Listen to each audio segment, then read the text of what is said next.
하셨으면 좋겠습니다. 다 인사하셨지만 그래도 좀 더 편하게 인사하셨으면 좋겠습니다. 네, 오늘은 좀 특별한 제가 이 주빌리에서 3번 설교를 하고 제가 여러 번 설교를 했지만 제 인생에서 오늘 좀 인생의 2번째 제가 경험하는 날입니다.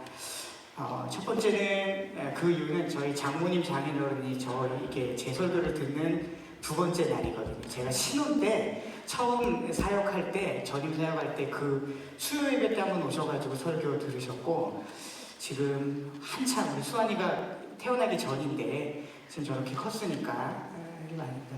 그때는 그래도 설교를 못하지 않아서 듣기로는 장인어른께서 몇 번 크게 웃으셨다 이런 후기가 있습니다. 그래서 데리고 가지 않으셨는데 제 아내를 오늘 잘해야 데리고 가지 않으시니까 이런 생각이 듭니다. 오늘 굉장히 중요한 설교니까 더 많이 웃어주시고 더 많이 은혜 받는 척이라도 해주시면 좋겠다 이런 생각이 듭니다. 제가 있기 전에 좀 제 위치에 맞지 않는 말씀이지만 꼭 드리고 싶은 말이 있는데요. 여러분 참 저는 여러분 지치지 않으셨으면 좋겠다라는 생각이 듭니다. 각자 자리에서 지치지 마시고 지금 하시고 계시는 일들을 정말 성실하게 주님 앞에 하셨으면 좋겠다라는 생각이 듭니다. 제가 오늘 찬양하면서 무슨 생각이 들었냐면요.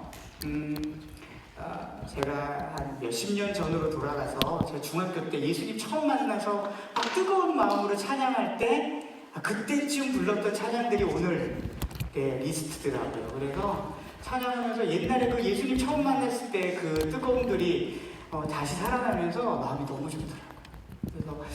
그래서 제가 또 하나님 앞에 기도하면서 하나님 참 감사합니다. 정말 이렇게 이런 공동체에서 예배드릴 수 있어서 참 감사합니다. 이런 생각이 들었는데 그래서 하나님께서 저에게 참 하나님께 감사합니다 이렇게 들었는데 저를 위한 것만이 아니라 교회를 위하여 여러모로 애쓰는 성도들이 많다 이런 마음을 주셨어요. 그래서 정말 지치지 않으셨으면 좋겠어요. 여러분이 어떤 일을 하고 계신지 저는 잘 모르지만 그리고 뭐 하나님께서 알려주시지도 않지만 그러나 교회를 위해서 정말 애쓰고 계신 여러분 한 분 한 분 하나님이 알고 계시고 하나님 알고 계신 줄을 믿고 정말 애쓰셨으면 좋겠다. 지치지 않으셨으면 좋겠다.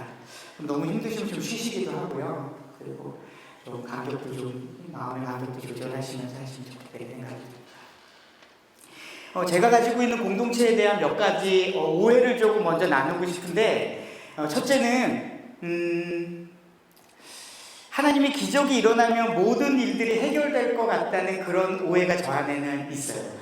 근데 이것이 깨진 거는 제가 예를 들면 이를테면 하나님께서 직접 말씀하시거나 이 안에서 막 하나님의 놀라운 기적적인 음성이 내 안에 들리거나 아니면 하늘에 하나님께서 글씨를 쓰시거나 뭐 이런 기적적인 것이 일어나면 내 안에 있는 모든 문제가 해결될 거라는 생각이 저 안에 있었습니다.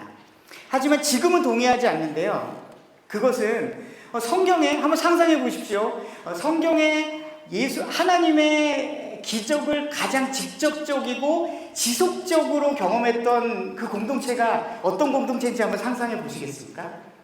그냥 잠깐 일어나는 오병이어도 잠깐 일어나는 기적이잖아요. 그런 수준의 기적이 아니라 매일 아침 기적이 일어나고 매일 밤마다 기적이 일어나는 걸 경험했던 마치 기적이 상식이 되는 그 예전에 유명한 책을 쓰신 목사님의 그 책 이름인데요. 그런 공동체가 누군지 아십니까? 이스라엘 공동체예요. 광야 공동체고 애굽 나갈 출에 벗어날 출에 애굽은 이집트니까 이집트에서 벗어나서 광야에 딱 들어간 그 이스라엘 민족에게 사실 이 사람들은 갖고 온 음식은 이미 다 먹었잖아요. 애굽에서 이집트에서 갖고 온 음식 다 먹었고 농사 지을 시간 없으니 제일 먼저 힘들었던 거는 먹을 음식이 없는 거예요. 그리고 그 광야의 더위와 낮의 더위와 밤의 추위를 이들에게는 정말 직접적인 문제였던 거죠. 하나님께서는 기적이 아니면 이들을 해결할 수가 없었어요. 민수기 14장 14절에는 이런 말씀이 나오는데요. 이 땅의 거주민에게 전하리이다.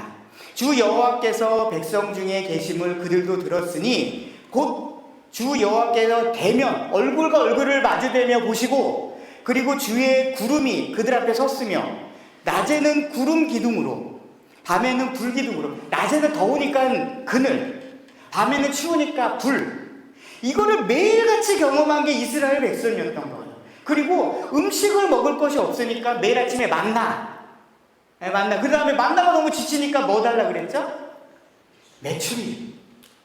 그래서 단백질과 탄수화물 여러 가지 공급받고, 목마르면 물 달라! 그러면 또 물 내주시고. 정말 인생 자체 하루하루 살아가는 게 기적인데, 근데 이 이스라엘 사람들이, 그런 기적을 베푼 이스라엘 백성들이 어떻게 했을까요? 하나님한테? 더 사랑했을까요? 아니요. 불평불만이었어요.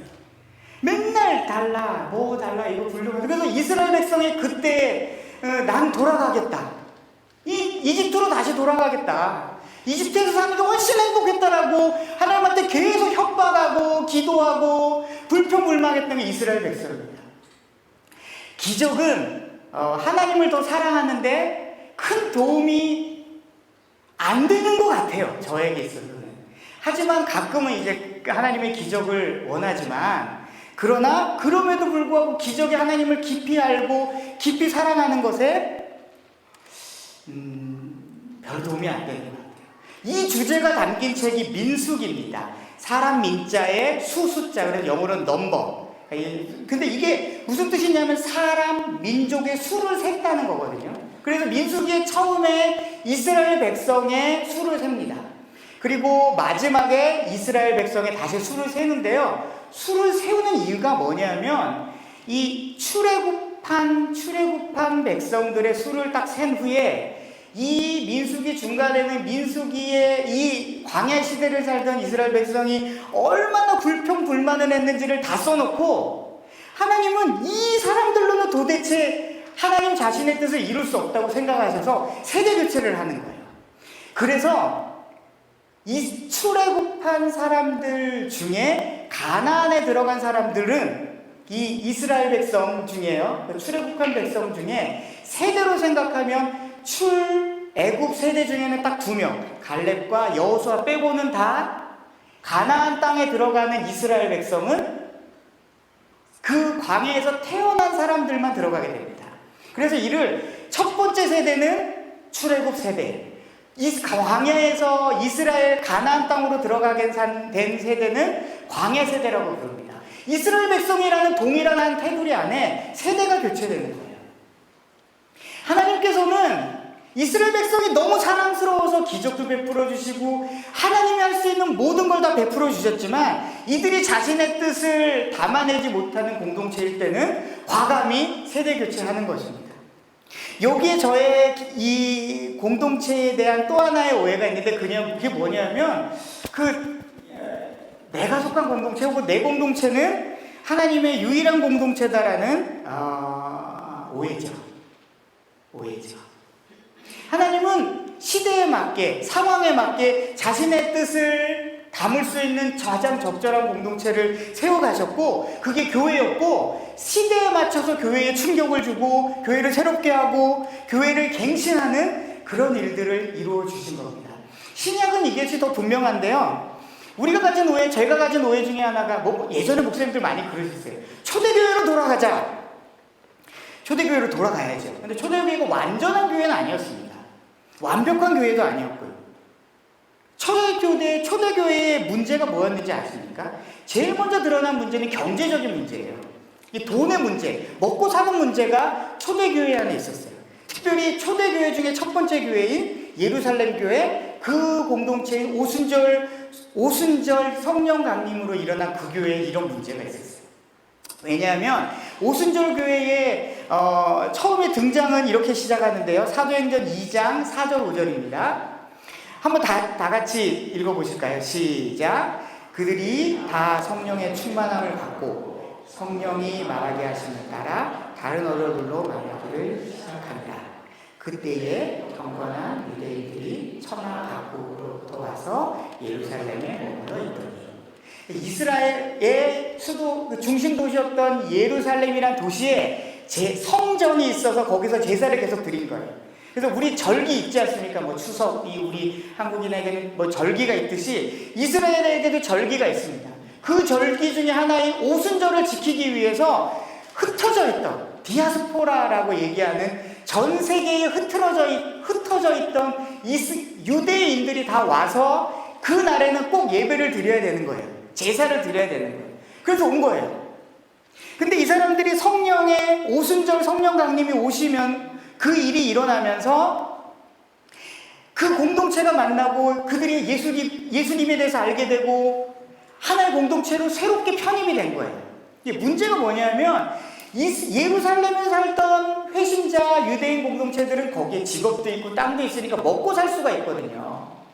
근데 천하 각국으로부터 와서 예배 드리던 사람이 난 그 공동체에서 살고 싶은 거예요. 하나님이 그곳에 임재하셨고 성령님이 그곳에 역사하시는 게 너무 보이고 베드로 설교가 너무 좋으니까 거기 계속 있고 싶은데 핵심은 뭐냐면 먹고 살 수가 없잖아요. 여행객이니까. 직업을 구해야 되는데 갖고 온 돈도 다 잃어버리고 다 쓰고 이러면 살 수가 없으니 그때부터 무슨 문제가 생기냐면 이제 먹고 살고 일하는 이런 문제가 생기는 거예요. 그래서 이런 일이 생긴 다음에 그냥 뜬금없이 자신의 재산을 다 자기 것이라도 얘기하지 않았다라는 초대교회에 있었던 그 고백이 뜬금없이 일어나는 게 아니라 내 재산이 아니라고 고백하는 건 내 재산을 나누어서 그 가난하기보다는 그곳에 잠시 머물게 된 디아스포라에게 나누기 시작한 거예요. 이런 문제가 생기고 그 문제를 해결했던 것이 이 오순절 공동체, 초대교회 공동체라는 거예요. 성령이 가장 처음으로 강력하게 임하고 가장 너무 분명하게 임했던 그 공동체에도 문제는 있었고 그 문제를 해결하기 위해서 사람들은 기도했고 그 문제는 또 각자의 헌신으로 해결되었던 거예요. 사도행전 5장 1절 2절에는 또 이런 부분이 나오는데 아까 그 공동체예요. 그 공동체에 이런 문제가 있지 않습니까? 아나니아와 삽비라.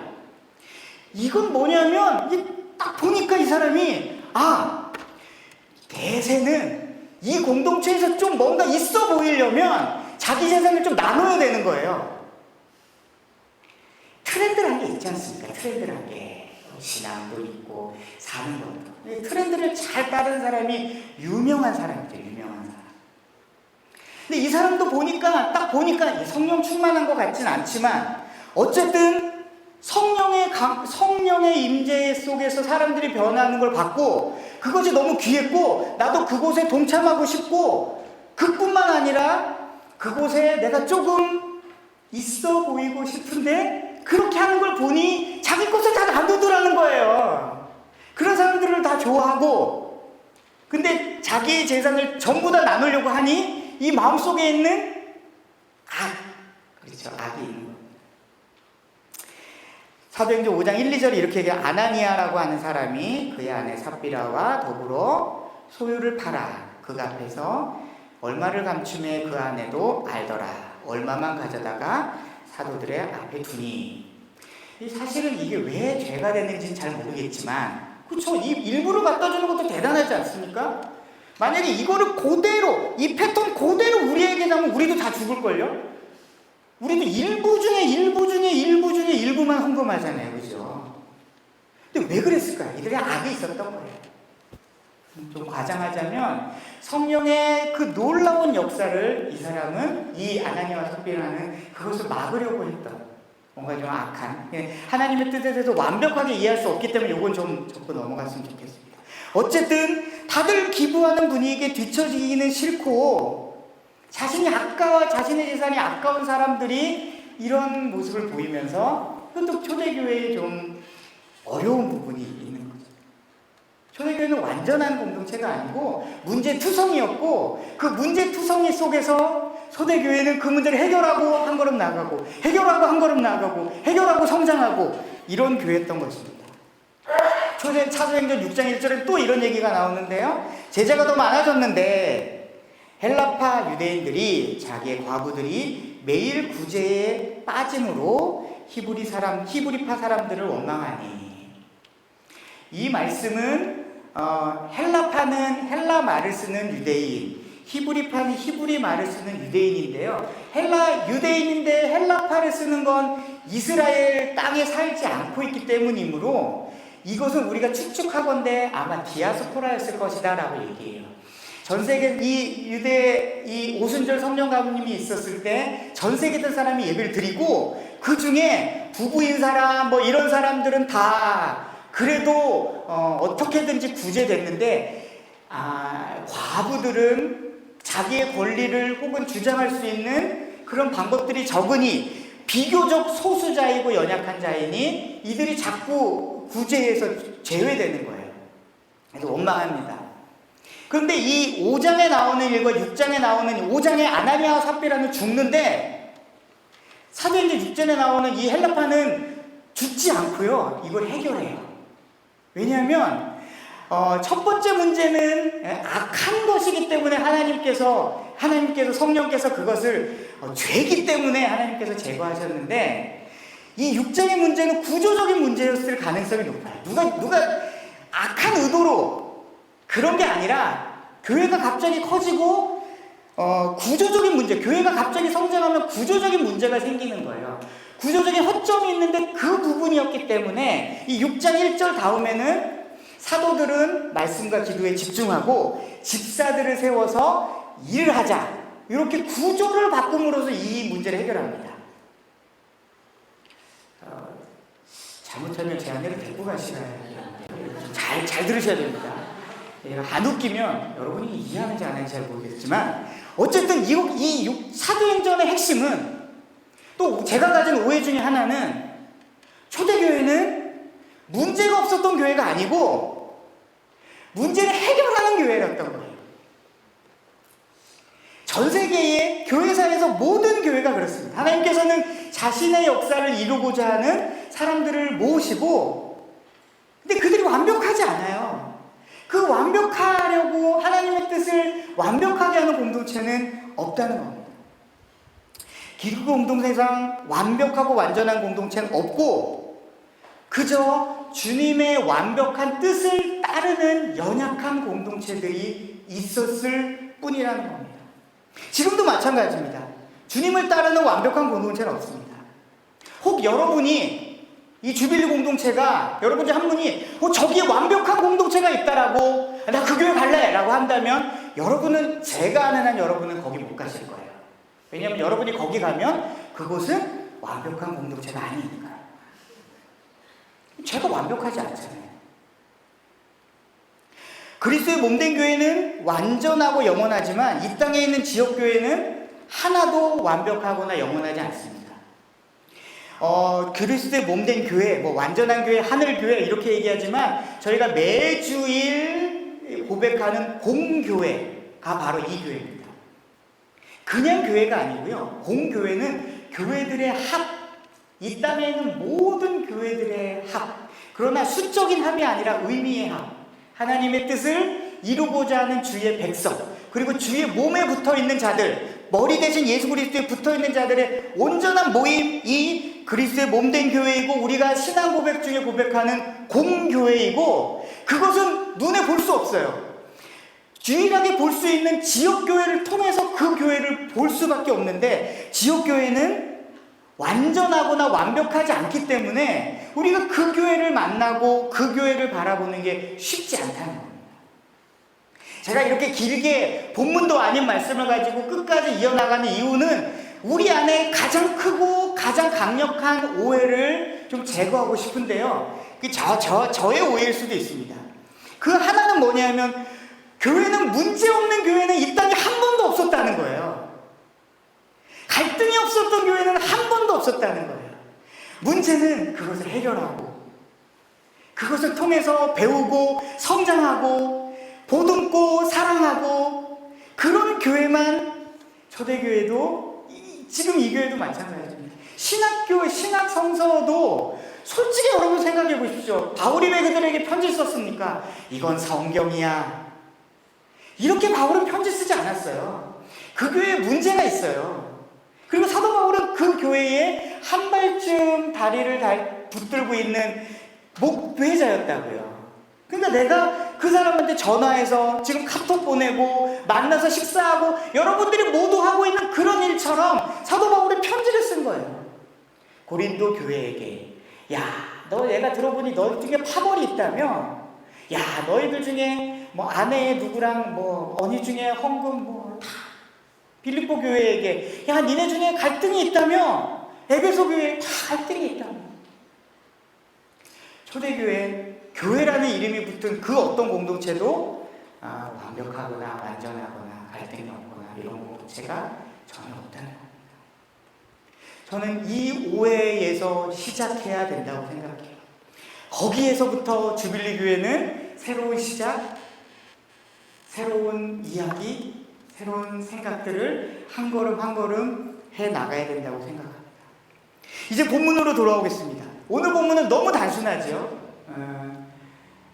창기, 이게 이제 지금으로 얘기하면 성매매 여성인데, 그렇기 때문에 뭐 어린 아이들에게 설교하고 이러는 본문은 많이는 아닙니다만, 그런 동화 같고, 와, 이거 대단하다, 그리고 솔로몬이 정말 대단하다라고 얘기하는 그런 증거 구절 중에 하나입니다. 오늘 본문은 단순합니다. 이 본문은 사람들 간의 갈등을 어떻게 판단하고 어떻게 해결할 것인가에 대한 하나님의 지혜를 아주 담고 있다는 것입니다. 이 본문 전에는 솔로몬이 왕이 되고 하나님께 지혜를 구합니다. 이 번제를 1000마리를 드립니다. 태워서 드리는 제사를 1000마리를 그래서 1000번제라고 얘기하죠. 그래서 그렇게 드리니까 하나님이 뭐 그것 때문에 하나님께서 만족하셨겠습니까? 하나님이 뭐 고기 때문에, 제사 때문에 이렇게 했습니까? 그 제사를 드리는 솔로몬의 순수함, 하나님을 사랑하는 마음, 이런 겸손함, 이런 것 때문에 하나님께서는 솔로몬을 그 제사를 받으시고, 솔로몬 너 뭐 줄까? 그때 지혜 주십시오. 그래서 하나님께서 지혜를 주십니다. 이게 바로 이 성경 오늘의 본문 앞에 나오는 구절입니다. 이 하나님께서 이 솔로몬에게 어떤 지혜를 주셨는가? 이게 바로 오늘 본문입니다. 그러니까 이 판결을 잘해야 되는 거예요. 이 판결은 살짝은 백성들 앞에서 인터뷰하는 거예요. 내가 꿈에 하나님께서 나에게 지혜를 주셨는데, 이 지혜가 내가 얼마나 지혜로운 사람인지 백성에게 알려주는 겁니다. 그래서 이걸 잘하면, 이거 왕이구나, 하나님의 지혜가 저 솔로몬에게 있구나, 대단하다, 이렇게 가는 거고, 그게 아니면 좀 아닌데 이러는 겁니다. 그런데 이제 이 본문에 이제 이런 그 의미를 가지고 이 본문을 처음 보고요. 두 번째는 우리가 또 잊지 말아야 될 건 무엇이 하냐면, 이스라엘에게서 유산의 상속은 남자에게 주어진다는 겁니다. 아들에게. 그러니까 아들이 없으면, 딸만 있으면 그 남편의 재산이 그에게 가지 않고 동생에게 갑니다.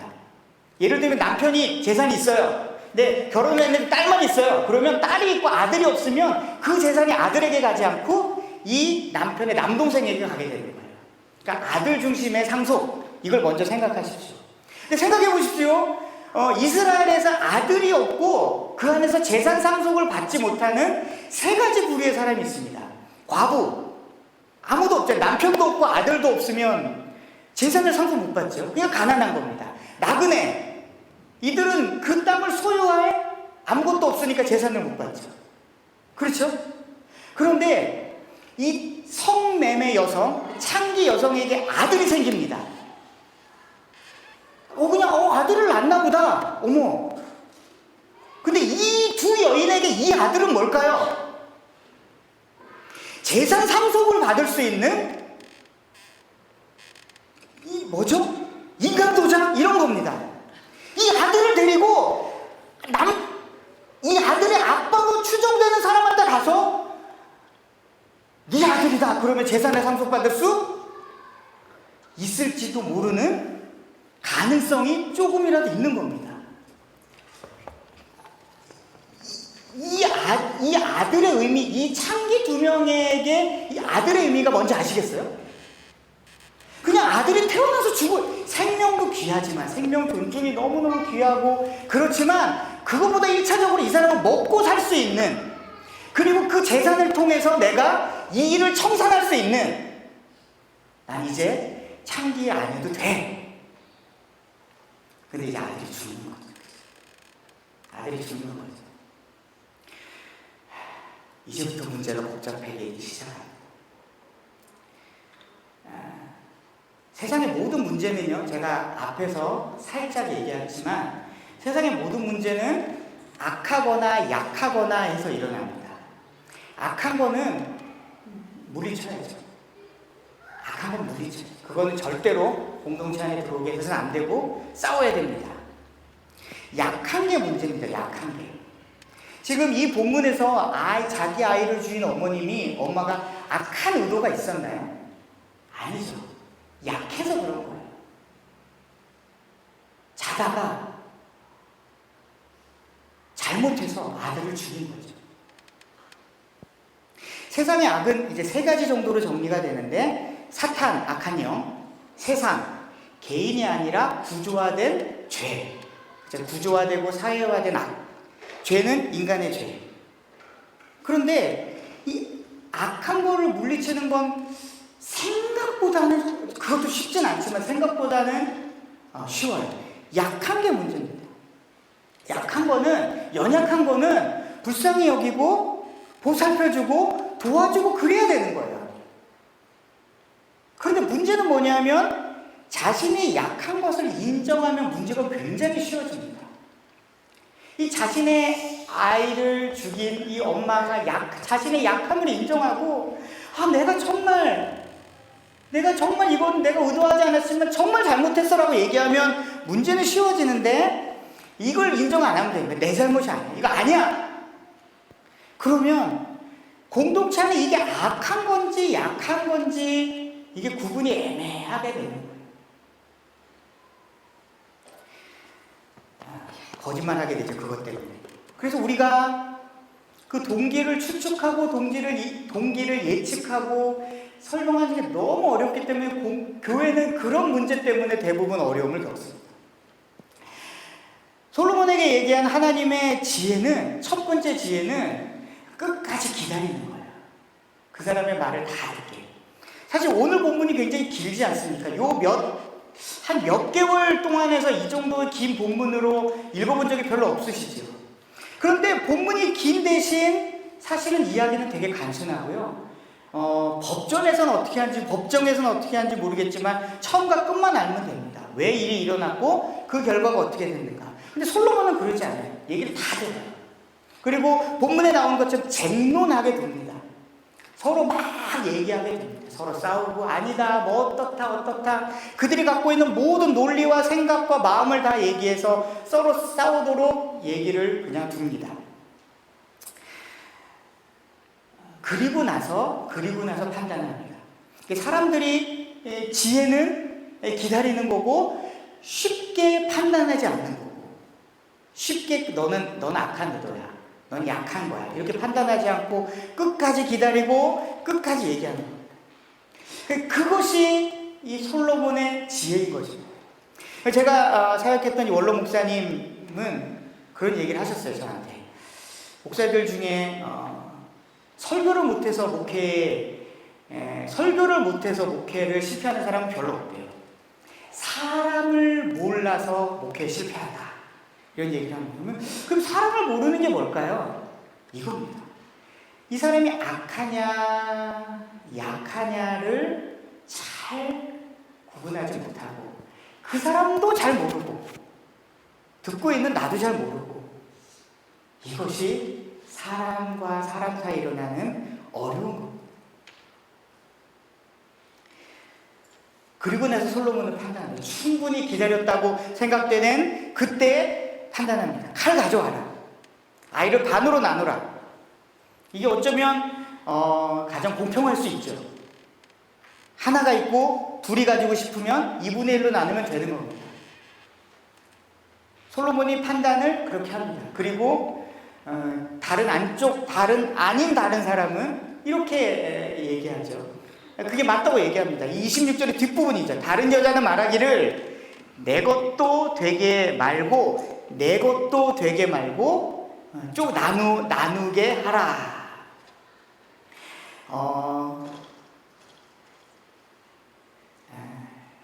나누게 하라라는 말이 직접적으로 얘기하면 뭘까요? 죽여라. 너 혼자 이 지옥 같은 이 성매매 굴에서 나가려고? 같이 죽어야 돼, 우리. 어딜 가? 같이 죽자. 이게 나누게 하라.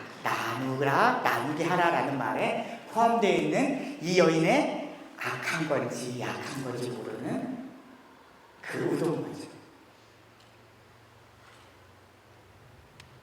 그런데 친엄마는요, 이렇게 얘기합니다. 그 산 아들의 어머니 되는 여자가 그 아들을 위하여 마음이 불붙는 것 같아서 왕께 청하건대 내 주여 사나이를 그에게 주시고 아무쪼록 죽이지 마옵소서 하되.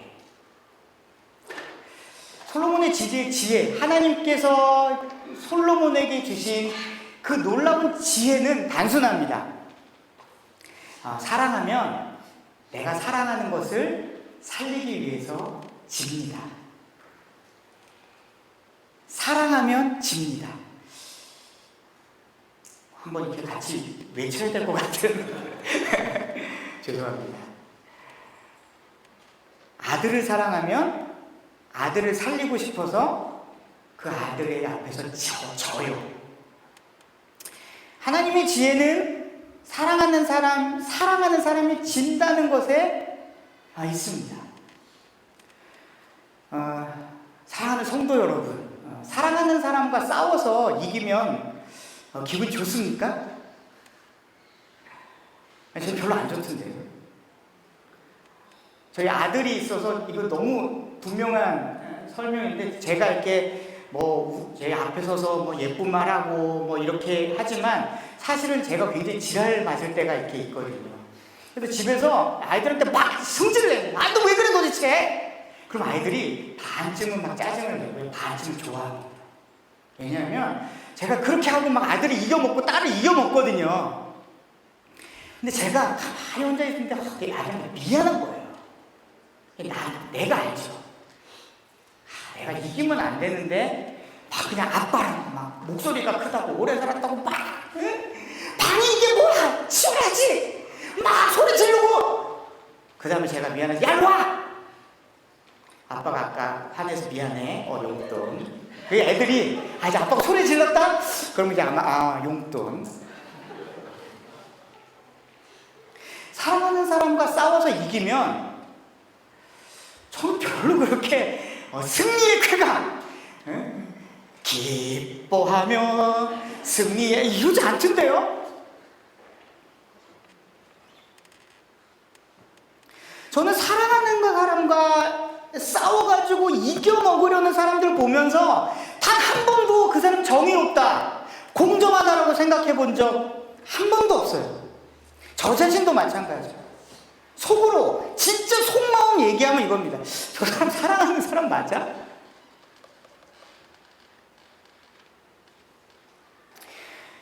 그 어떤 인간의 관계나 갈등에서도 저는 그런 것 같은데요.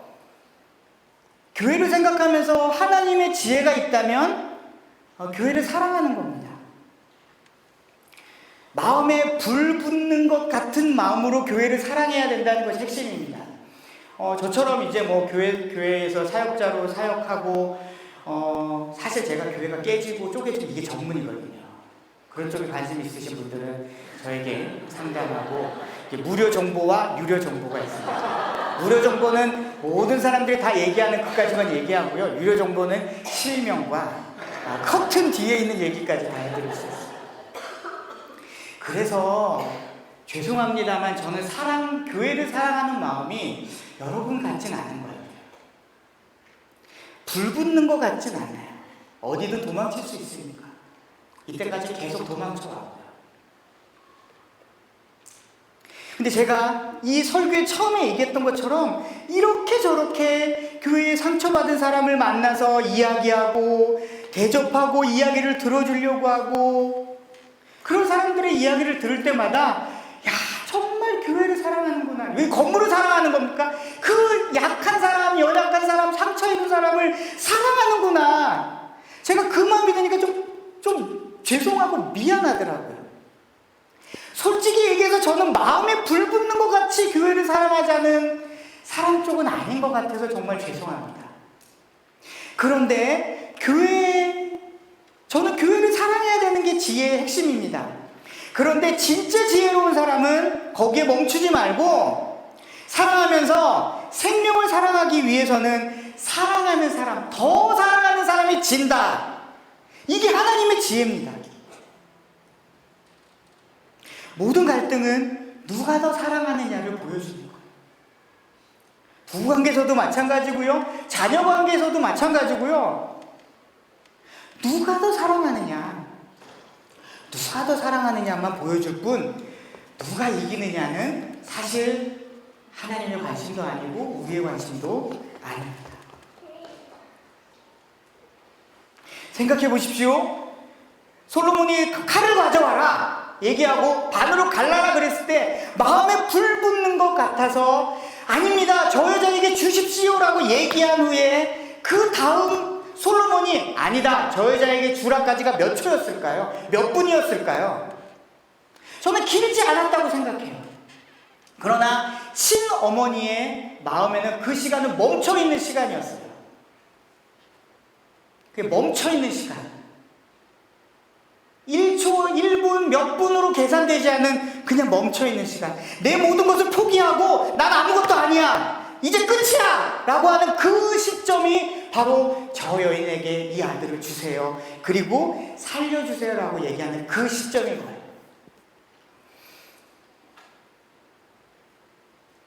그 시간 동안 하나님은 이 여인의 마음을 아시는 거예요. 여러분, 사랑하는 사람을 위해서 지면 여러분들의 시간은 멈출지도 몰라요. 이 여인처럼. 그게 몇 분일 수도 있고 몇 시간일 수도 있고 몇 년일 수 있고 몇십 년일 수도 있지 않겠습니까? 내가 졌는데 아직도 그냥 진 상태로 살아가는 사람들이 우리 안에 얼마나 많아요. 그러나 하나님은 사랑해서 진 사람, 그 사람 마음 분명히 안다는 게 오늘 본문의 핵심입니다. 그러니 여러분이 그 사랑하는 사람을 위해서 지자는 거예요. 저도 된다는 거예요. 하나님은 우리에게 오늘 선포하고 계시는 거예요. 저도 돼! 네가 지면 내가 이겨! 라고 하나님은 우리에게 이 본문을 통해서 얘기하고 계시는 줄 믿습니다. 자녀관계, 부부관계, 사람들과 관계, 교회 모두 마찬가지고, 저는 이것이 지혜라고 감히 연수하고 믿음의 연수도 적지만 여러분에게 강권합니다. 사랑하는 사람을 위해서 우리 장렬하게 기쁨으로 멋지게 집시다. 그러면 하나님이 우리가 사랑하는 그것을 살리실 거예요. 교회를 평가하는 세 가지를 ABC라고 얘기합니다. ABC. A가 뭘까요? 어텐드. 제가 이거를 차렷이라고 얘기했다가 굉장히 부끄러워한 적이 있었는데요. 어텐드, 얼마나 출석하느냐. 그렇죠? B는 뭘까요? B는 상상해 보십시오. 빌딩, 얼마나 교회가 크냐. 뭐 이 백후보의 상황을 얘기해보면 자가냐 빌렸으냐 이거겠죠. C는 뭘까요? ABC의 C. 캐시, 얼마나 헌금이 많이 들어오느냐. 제가 이거를 한국교회에서 굉장히 큰 교회에서 들었습니다. 그 목사님 실수하신 거예요. ABC라는 기준에서는 그 교회는 굉장히 성공하고 큰 교회지만 이 본문에 비추어서 저는 L을 여러분에게 교회를 평가하는 기준이라고 제안드립니다. 러브. 너무 이게 뻔하지 않습니까? L이 뭘까요? 루스. 얼마나 치느냐. 그쵸? 사랑해서 지는 교회. 저는 주빌리가 그랬으면 좋겠어요. 그래서 소문이 났으면 좋겠어요. 저 교회는 참으로 사랑해요. 근데 사랑해서 막 이겨먹으려고 하는 교회가 아니라 정말 서로 사랑하고 정말 이웃교회를 사랑하는데 정말 잘 져줘. 우리 함께 기도했으면 좋겠습니다.